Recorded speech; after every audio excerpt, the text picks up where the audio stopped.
What's going on, everybody? Welcome back to the channel. So this video is really to help maybe shed some light on some things that maybe some of you guys that haven't thought about before Friday. So if you're not aware, strike's supposed to happen at 12:01 Friday morning, 12:01 a.m.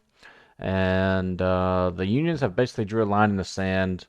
And the government or congressmen and stuff are threatening to get involved.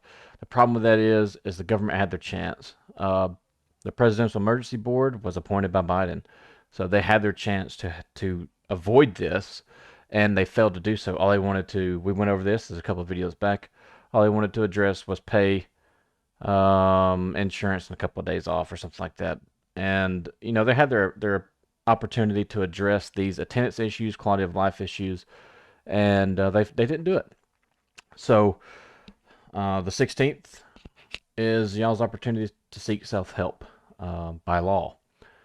The other flip side of that is the government can force you guys back to work, which is really odd to me because, I mean, I understand from an aspect of where, I mean, you men and women are what drive this economy.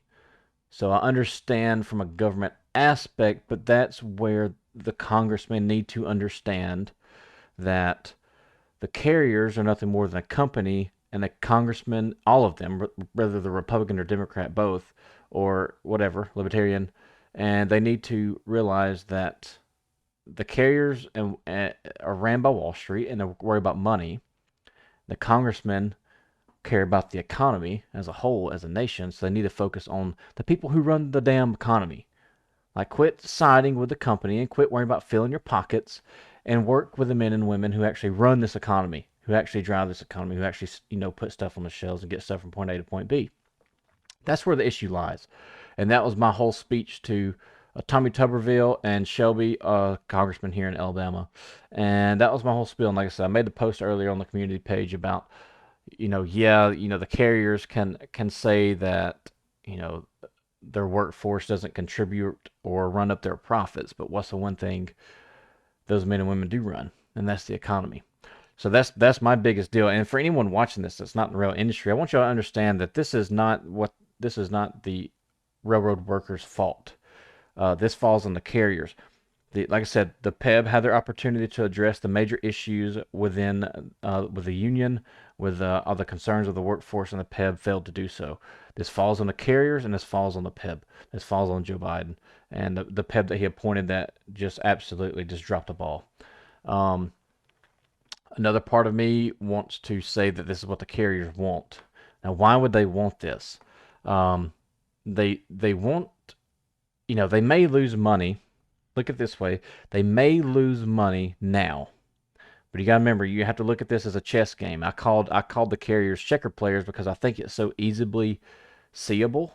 And hear me out on this, and then let me know what you guys think.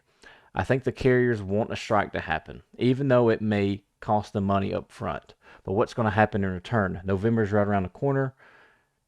You know, mostly if a strike really happens and it just crushes the economy. I mean, even if you guys strike for a week, it's going to have a ripple effect across the country, and it's not going to make the railroad workers look bad. And I would even go to say that the agreements that you guys are shooting for, the carriers may even go with them. So like more time off and call times and stuff like that. Um, but the reason they would do that is because it's going to make the Democratic Party look really bad. And then with November coming around the corner, they're going to be gone. So now you're going to have Republicans coming in. And we all know that Republicans typically favor with carriers. So then what's their next plan of attack? Their next plan of attack would be conductors. So yeah, it may cost them, several $billions. I think they estimated like $2 billion a day, but that's across all the carriers. So if you narrow that down, it's going to be hundreds of millions of dollars a day they may lose now. But what's the money they could potentially gain in the future when they get rid of the conductors, put them to ground-based seniority? With PTC and Trip Optimizer now linked together, or trying to link together. I'm not sure if they're fully linked yet, but just trying to look at this and I could be completely wrong. This is just me trying to look into the future and to see what they're trying to do here. But that's another side that I think the carriers might be actually looking for a strike. That's why they're not willing to negotiate, because if they really cared about their employees, they would be negotiating with time off. They know the work environment sucks. They know the attendance policy sucks, and I think that's all part of their bigger plan is to make it so miserable that people leave, and then they can go back to the STB later, a couple of years down the road, whenever they have plenty of Republicans in office, and they can get past whatever they want to get past. And that's just a theory. And if you're a Republican, don't take that offensive. It's just typically Republicans favor with the carriers. This is how it is historically speaking.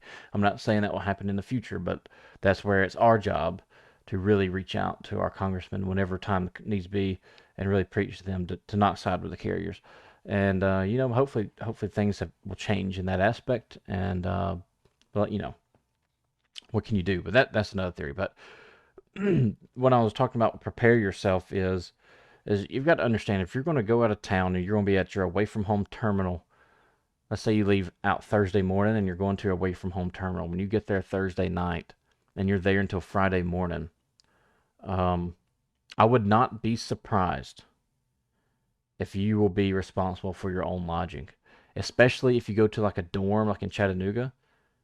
If you go in Thursday afternoon or you leave Thursday night and you get off your train Friday morning and you go to your dorm, I would not be surprised if the Chattanooga dorm keys, the key code to get inside has been changed and the doors are locked.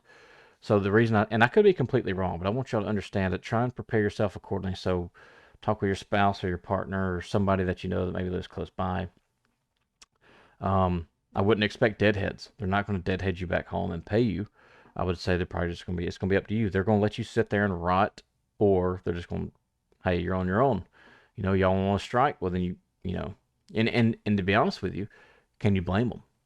So I know it's frustrating and I know it doesn't seem fair, but if you really want to strike, do you really want to depend on the company you're striking against at all? So be prepared. Call your spouse, call your partner, whoever you need to do, get a ride back home, find somewhere to stay, whatever the case may be. But at the end of the day, you're striking against the carriers because they want to treat you like crap. So just how I think, I don't want anything to do with them. So I would say, don't take advantage. If they don't lodge you or they don't give you a van or deadhead back home, you need to have something set so that way you can get back home or you can find lodging, whether that be go to a hotel. Whenever you get to Chattanooga or wherever terminal you're going to, call it Uber, take it to a hotel, get your own hotel for then. And then yeah, so just prepare accordingly is all I'm saying. And um if you're going to strike against the company, then I wouldn't use anything that they have to offer to you if you can. And I know some people's going to say, well, I'm away from home terminal and they're going to allow us to stay here, but you're probably going to sit there for days. I just don't see them giving deadheads back home. And then the flip side of that is if you're away from home terminal and you're gone whenever they call you and you're not there, then you miss call. So I don't know how that's going to play out. I would speak with your local chairman and just see what they have to say there.